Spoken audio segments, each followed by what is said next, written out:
तो आज पॉडकास्ट में हमारे साथ हैं प्रोपिंजाइम रियलिटी प्राइवेट लिमिटेड के डायरेक्टर एडवोकेट सुमित कुमार बंसल जी, जो कि एडा जब से विकसित हो रहा था, जब से स्टार्टिंग हुई उस समय से ये काम कर रहे हैं रियल एस्टेट सेक्टर में। जब से यमुना विकसित होना स्टार्ट हुआ था, जब से ये किसान कोटा में काम कर रहे हैं और इनसे अच्छा आपको जानकारी, इनसे क्लैरिटी जो मिलेगी वो आपको कहीं पे नहीं मिल सकती है, क्योंकि ये उसी लाइन में काम कर रहे हैं, किसान कोटा में ही डील कर रहे हैं, प्लॉट में ही डील कर रहे हैं।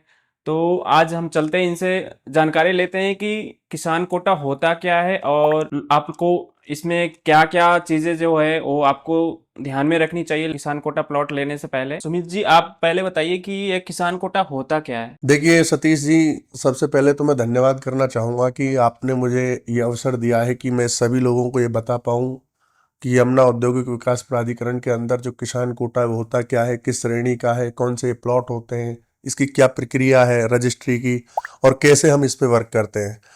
तो सबसे पहले मैं आप लोगों को ये बताना चाहूँगा कि जो किसान कोटा होता है वो किसान की जो जमीन अथॉरिटी ने एक्वायर की है उसके बदले में उसको आवासीय भूखंड के रूप में किसान कोटा प्लॉट दिया जाता है।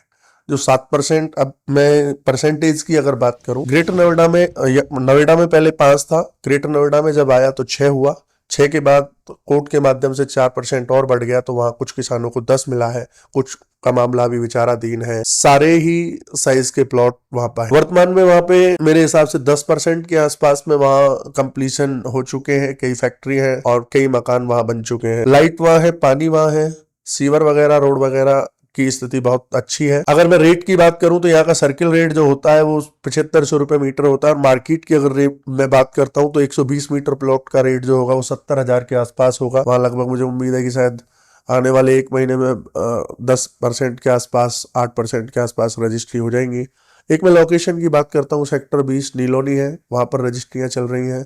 सेक्टर 17 है धनौरी, बाकी धनगौर के आसपास में प्लान चल रहा है। अभी कुछ जमीन है, अथॉरिटी उसको कब्जा मुक्त करा रही है, कुछ किसान के पास जमीन थी तो उसको क्लियर करा के वहां एक लोकेशन चिन्हित की है, तो उस पर भी बहुत जल्दी प्लॉट लग जाएंगे। और आपका क्या क्वेश्चन है, मैं डिटेल में थोड़ा बताता चलूंगा। अगर आप जैसे अगर कोई ऑडियंस से कोई अगर आपसे कांटेक्ट करे तो उसको नॉर्मल मिनिमम इन्वेस्टमेंट क्या लगेगा, एंड अगर वो लेना चाहे तो उन्हें किस किस बातों का ध्यान रखना चाहिए, जिससे आप देखते होंगे कि कई मार्केट में फ्रॉड भी बैठे हुए हैं। तो उन चीज़ों पे आप थोड़ा सा गौर कीजिए, जिससे ऑडियंस को भी क्लैरिटी मिले कि किन किन डॉक्यूमेंट्स को रखना चाहिए ध्यान में, मिनिमम कितना इन्वेस्टमेंट लगेगा इसमें। देखिए आपका क्वेश्चन बड़ा अच्छा है, तो मैं आप लोगों को बताना चाहूंगा कि यहाँ अगर इन्वेस्टमेंट की हम बात करते हैं तो किसान कोटे में 3 कैटेगरी होती है। 3 कैटेगरी में नक्शा 11 पे आप ये खरीद सकते हो, उसमें विल जीपी एग्रीमेंट होते हैं, तो उसको एक तरह से हम अनरजिस्टर्ड प्लॉट के रूप में कह सकते हैं। दूसरा यहाँ वो भी अनरजिस्टर्ड की श्रेणी में आता है, उसमें भी विल जीपी एग्रीमेंट होते हैं। एक होता है फाइनली रजिस्ट्री, जो किसान के नाम रजिस्ट्री होती है, टीएम उसमें डलता है, तो वो एक रजिस्टर्ड यूनिट होती है। अब इन तीनों में जो रेट है वो रेटों का बड़ा फर्क है। आप मोटा मोटी भाषा में आप मान लें, सपोज करो किसी रजिस्टर्ड प्लॉट का रेट 70,000 रुपये है। अब आप अगर पहली श्रेणी में जाओगे, मतलब नक्शा 11 पे उस प्लॉट को लोगे, तो वही प्लॉट आपको तकरीबन 35,000 के आसपास में मिल जाएगा। अब 35 में इसलिए मिलेगा कि आपको केवल ये पता है कि सेक्टर में लगेगा, आपको प्लॉट का नहीं पता, उसका प्लॉट कौन सा होगा, कितने मीटर रोड पे होगा, ये कोई आइडिया नहीं है, केवल ये पता है कि फला सेक्टर में होगा। सेकंड चीज जो आती है वो आती है आपकी रजिस्टर्ड, उससे पहले जो ड्रॉ होता है, तो ड्रॉ में प्लॉट नंबर दिया जाता है कि आपको इस सेक्टर में ए ब्लॉक में फला प्लॉट मिलेगा, तो वहां आपको मिल जाना चाहिए मेरे हिसाब से 45 और 50 के बीच में चीजें। अब तीनों में बहुत बड़ा फर्क ये है, 35, 45 और फिर 70। तो इन्वेस्टमेंट पर्पज से अगर आप समझ सकते हैं, will GP agreement strong documents हैं। आप अगर मेरे हिसाब से इन्वेस्ट करना चाहेंगे तो आप विल जीपी एग्रीमेंट पे जाएं, ये बेस्ट है। तो जैसे कि आप देख सकते होंगे कि 2026 में एयरपोर्ट का भी इनॉग्रेशन हो ही जाएगा ऑलमोस्ट, क्योंकि काफ़ी समय से चल रहा है।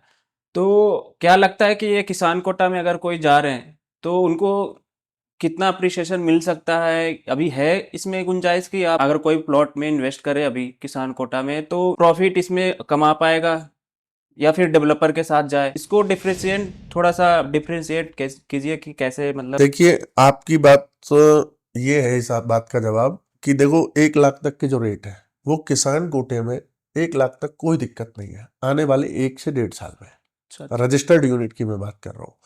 और जहां तक सवाल इसकी कैटेगरी का है, कैटेगरी मैंने अभी पहले बताई थी आपको कि 3 कैटेगरी है, लेकिन उन कैटेगरी में आपको ये देखना है कि इन्वेस्टर किस स्टेप पे इन्वेस्ट करता है।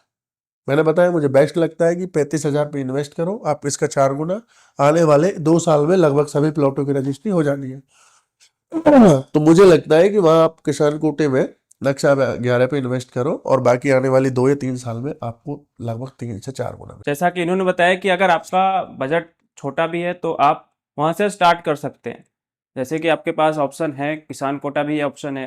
इन्वेस्टमेंट की अगर आप बात कर रहे हैं तो इन्वेस्टमेंट आप जब वो मिनिमम होता है वो 40 मीटर होता है, आप 40 को 40 से गुणा करेंगे 16, यानी कि 20 लाख के आसपास से आपकी इन्वेस्टमेंट शुरू हो जाती है।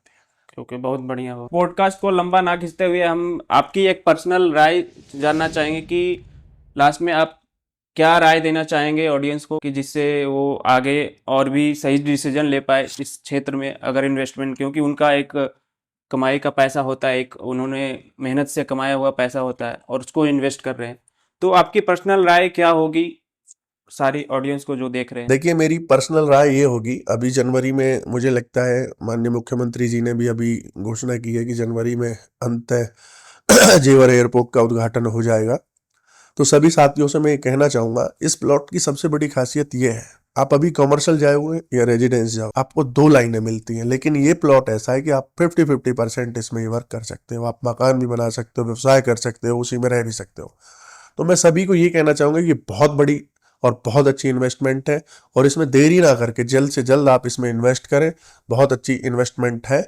और बाकी चूंकि एक बीच में क्वेश्चन आया था, मैं उसका यहाँ हल्का सा बताना चाहूंगा आपको कि एक शब्द अभी सतीश जी ने पूछा कि किसान कोटा जो होता है ना, किसान कोटा जो कैटेगरी है वो वास्तव में सही मायने में मिडिल क्लास के लिए, अपर क्लास के लिए, हर क्लास के लिए बहुत अच्छी है।